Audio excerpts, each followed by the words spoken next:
guys, welcome back to our channel. My name is Shay. I am a full-time reseller on Poshmark, eBay, and Mercari. I am Tyler, part-time seller on Mercari, Poshmark, eBay. And we are back with another reseller recap. It has been probably a month, so we needed to make sure we got one of these to you. If you have been watching our live streams that we do every Tuesday, we have teased out some of this information, but some of it y'all are going to want to save for. Make sure that you do. If you saw the thumbnail, yeah, it's about to get a little crazy in It's here. about to get real. Yes. Yeah. Okay, so we should start off with your shirt. Before we get to anything, my shirt, that's too much bacon. Said no one ever. Because, yeah, that's a factual statement. If you don't like bacon, I don't like you. What about turkey bacon? Like, your judgment is questionable at best. At best. Canadian bacon? Oh no, that's an atrocity. That's an affront to anything called bacon. I mean, this wasn't the drama for the video, but I am sure a lot of you disagree with what he just said, so let us know that in the comments below, because that's something that I can die laughing about as I scroll through these comments. So it's repulsive. It's on his face, it's just a garbage comment. Doesn't feel very nice, honestly. Doesn't feel like a $300 sweater. You're not alone. eBay doesn't hate you. I don't know what's going on. People have speculated that it's a server issue, all different types of things. However, there is a workaround. All right, can we get into it? Let's get started. All right, so we're going to start with our goals. I really hesitated doing these just because I do not want to only post negative things. I don't want that to ever be the way this channel is viewed. However, I want to keep it real with you guys, and I told you I was going to update you along the way as we try to reach that 75,000 by the end of the year. And that would be 210 a day, and we're not hitting that goal. And that is the full transparent truth, and we want to keep that real with you guys. So as we did last month, we are going to tell you exactly what we made on each platform, what that comes out to a day, and the fact that we're short on our goals. Do you want to do that, numbers man? All right, so the goal again is $63.55 per month. Per month. Yep. And we are unfortunately a little bit shy. So Poshmark, we're at $21.41. For eBay, we're at $22.73. So about dead even. And then Mercari, a little bit shy of last month at $121. Oh, Mercari. Mercari, there's a value there. There's no value there. Little engine that could. Somebody needs to teach us Mercari, because if you could get that to not even $2,000 a month, but if you could get that to $1,500, that makes up most of the difference. So all told, you're at $45.35. So you're less than 2,000 away from your goal. And it works out to, because February is a shorter month, it works out to $162 a day. Yes. So again, we haven't hit our goal. However, I did do some digging, because I'm not going to just, lay down and be like, okay, I can't do it. So I did compare my traffic reports from the end of last year, which we were on an upswing, a good upswing, to this, the first 3 months of this year, or close to it. Obviously, we haven't hit 3 months. And I did notice that my external traffic was down by about 50%. If I can get these on the screen for you, I will show you those reports. But we were racking our brains trying to figure out what could cause that discrepancy. And I mean, of course, I can't say for sure that I found a difference, but I source the same things. I do everything the same. I haven't changed anything, my pricing, my titles, all that stuff. But one big thing did change. We were doing really well with DVDs last year, consistently listing them. Now, we were not, a high volume DVD seller. We only found maybe 1 or 2 per sourcing trip, but we were doing that consistently, and they were good DVDs. We hit a slump where we were not finding any. Zero, just nothing. I would say for the last 2 to 3 months, we weren't listing DVDs. We just weren't finding them. But we found some. If you guys were on our Instagram, you saw that. We did, and all of a sudden our traffic started to go up. Causation may not be correlation, but I'm thinking that may have something to do with it, so we are going to make a valiant effort to get back into that DVD category, so stay tuned for that. Okay. All right. We moving on to our highlights? Sourcing highlights. I think I found both of these myself, actually. You did! So the Tyler sourcing highlights. So the first one, which we've already mentioned probably like 6 or 7 times because we can't stop talking about it. Can't stop, won't stop. Yeah, nope. Is the Taylor Swift sweater. Yeah. Which is somehow worth $300. It's already actually been sold. We'll put it up on the screen. Yes, the folklore cardigan. Folklore cardigan. It doesn't feel very nice, honestly. Doesn't feel like a $300 sweater. No, and we paid up quite a bit for this, so the thrift store knew what they had, and they had this price at $120. They had a price at $150. We got it on 20% off. Yes. So. We spent a lot of time discussing whether or not it was worth it, but we checked that sell-through rate, which I always recommend you do, especially if you're going to pay up for items, and we realized it was more than 100% sell-through rate. So we felt like, okay, that is a guaranteed sale, and yeah, it's not going to be the 3 times profit that we like to see, but it is still a great profit. So I mean, we sold it within a day for $300, and if you take $120 into $300 on Poshmark, that's double your money, and it sat for a day. Yeah. So. And sneaky pro tip for those of you who are watching this and you want to kind of get ahead of other people, if you like to source online, I recommend checking Poshmark quite often for that, because the solds on Poshmark for the folklore cardigan are generally between 100 and 150, where the solds on eBay are over 300. So if you are a good online sourcer, you heard it here first. The next, this is another store we don't usually go to. And we'd actually written it off. We had said they suck, well, we don't like them. But there was a sale. It was a Salvation Army sale where everything was 50% off on the Monday holiday. Yeah, we found a bunch of good stuff at that store. We found a few pairs of sneakers and a bunch of other stuff for me personally. Yeah. But this in particular is the row, and we've talked about the row on the channel quite a bit. It's the Mary Kate and Ashley brand. Yes. We found it originally from the designer box, and you guys actually let us know that it was super valuable. I then online sourced another item and sold it for quite a bit of money. Yes, and we've been on the lookout ever since. So go, Tyler. I'm very happy with myself on that, honestly. And the old video is, you're gonna link it up, but it's some. Don't judge our camera work, please. Please don't. You want me to link up the designer? Is that what you're telling me? The designer box. All right. He told me to. I can't do anything about it. Don't judge. Don't judge the video quality, please. Yes. All right, so moving on.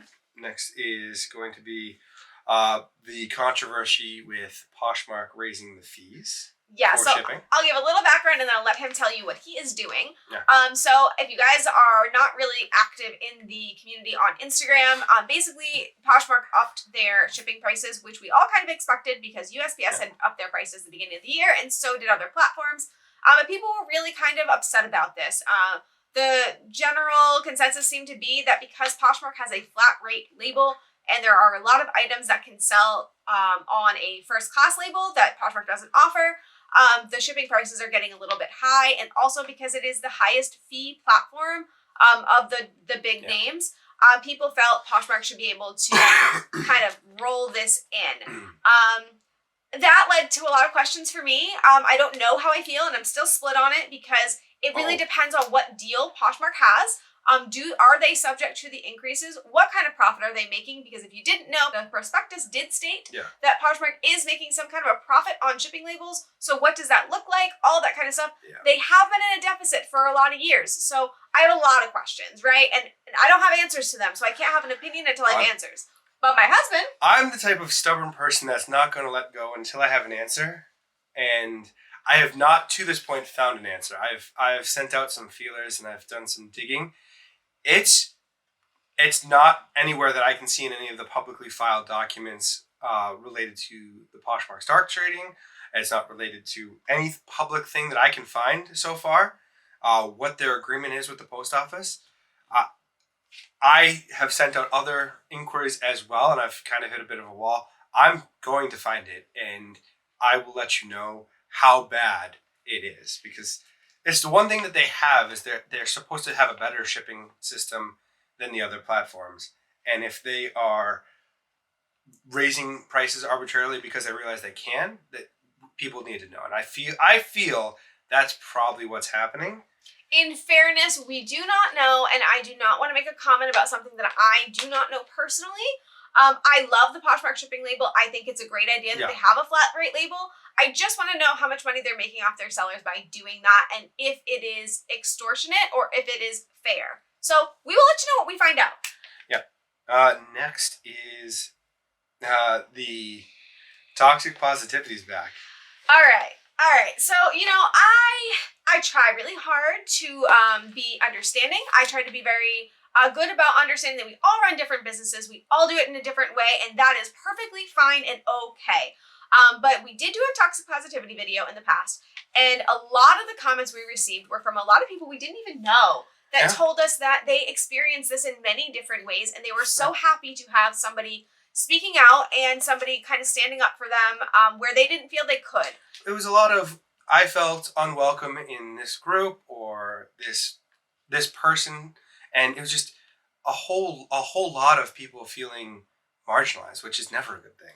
Right. And because that happened, I felt like it was really important that we continue to speak out when we see these things happening, because my end goal is to have this community be a welcoming community and have this community be for everyone, not just people who are killing it, I guess is the way to word this. So essentially, a large reseller who we also spoke about in the past video made a post, and should I read their post?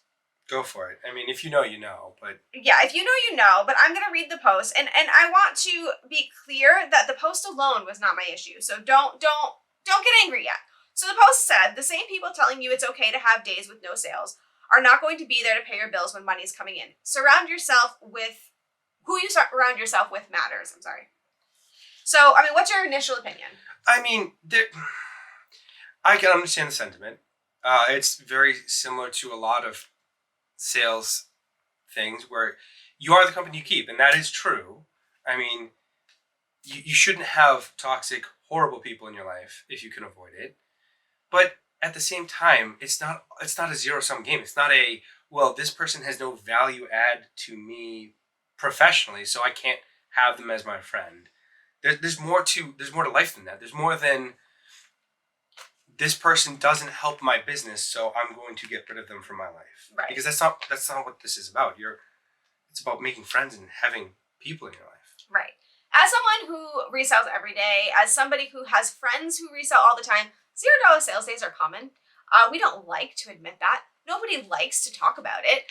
It's not our favorite thing in the world, and it doesn't mean to not adjust and not do something better, but it doesn't mean that you should give up either. And I think that when we say it's okay to have $0 sales days, we mean don't give up, keep pushing, figure out what's going on, and try to change that. But I looked at that post and said, you know what? Everyone gets motivated differently. Everyone has different rhetoric, and even if I don't like the rhetoric, that's okay. I don't need to. I'll give it a pass because it's not my cup of tea, but it might be someone else's. Right. However, one of my really good reselling friends commented on this post, and I think their comment was pretty nice. They were opening a discussion. So this is what their comment said. It says, and yet the reality is there is still no sales day for some people. Just because it happens doesn't mean that we should feel less than or work ourselves to death. We should have balance just as much as we'll figure this out. Yeah. Which I 100% agree with. However, my friend was immediately, her comment was deleted and she was blocked. That's not cool. I don't think that you should do that. But again, I gave this a pass because I said, you know what? It's their platform. They're allowed to. It's not a violation of the freedom of speech. Stop saying it is. Yeah. People. It's not censorship. They're allowed to say what they want to say. But then this comment happened. So this comment is a comment, so you can't blame the poster, but you can blame what happens next. So the comment says, thoroughbreds run with thoroughbreds, donkeys walk with donkeys. How do we feel? How are we liking that? Oh, it's repulsive. It's on its face. It's just a garbage comment. It's an awful comment. Ugh. It insinuates that basically a winner is going to be with other winners and the loser's going to go with the losers. And basically, if you're not a winner, you're not welcome here. That's the vibe. Also, there are other implications that are much more vile that I will let you guys come to on your own because I don't want to put words out there like that. However, it says what it says. Now, I thought to myself, you know what? That does not reflect the poster.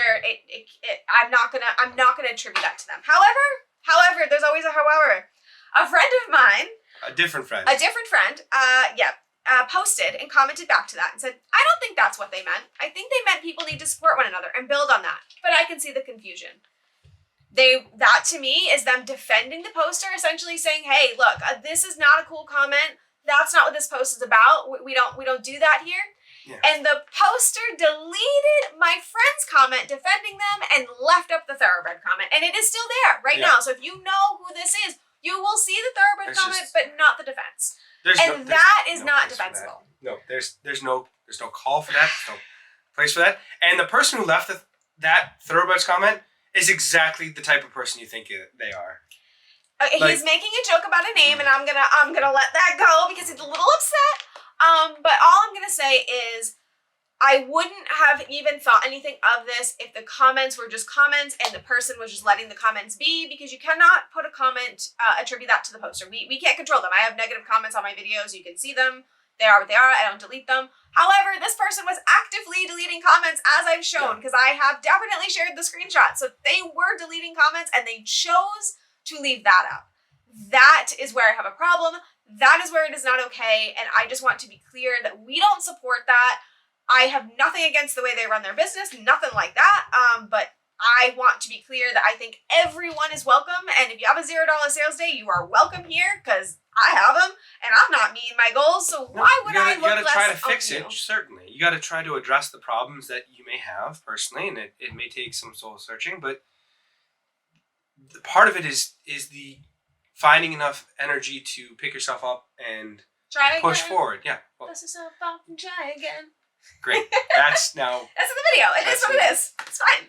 So. But yeah, so that is what I want to say about that. I hope that you guys understand. I hope that it wasn't too divisive, but I felt like it needed to be said. So that is what we're going to do. And finally, yes, I want to bring up eBay, because a lot of you guys may have been noticing that eBay is broken. Yeah, eBay is broken. Please fix it, eBay. For the love of God. So basically what is happening is, if you go to use the sell similar feature on any sold listing, you are going to get a message that says server not found after it spins for a bit. We're all getting it. So if you're getting it, you're not alone. eBay doesn't hate you. I don't know what's going on. People have speculated that it's a server issue, all different types of things. However, there is a workaround. A good friend of mine, Reseller Dojo, I will link his channel. He posted on his Instagram that what was working for him was, if you use a sell similar on a for sale item that's currently for sale and not sold, it will work. And spoiler alert, it does. So if you are struggling with that and you still want to use that, because, you know, lazy listing is the best listing, make sure that you do a for sale item. Not my preference. I like to do sold, because that tells me that sold. The listing worked. But we got to do what we got to do, and that's the workaround. The other workaround, obviously, is to just type it all out on your own. But ain't nobody got time for that. That seems hard. But that is everything we have. Hopefully you guys enjoyed this video. Please start a discussion down below. You do not need to agree with us. I ask that everyone keep it civil, but other than that, say what you want to say. We want to hear from you. We want to have a discussion. So that is everything. We will be back really soon with a new video. And don't forget, we are live on Tuesdays, thrifting with you. Thank you all for watching.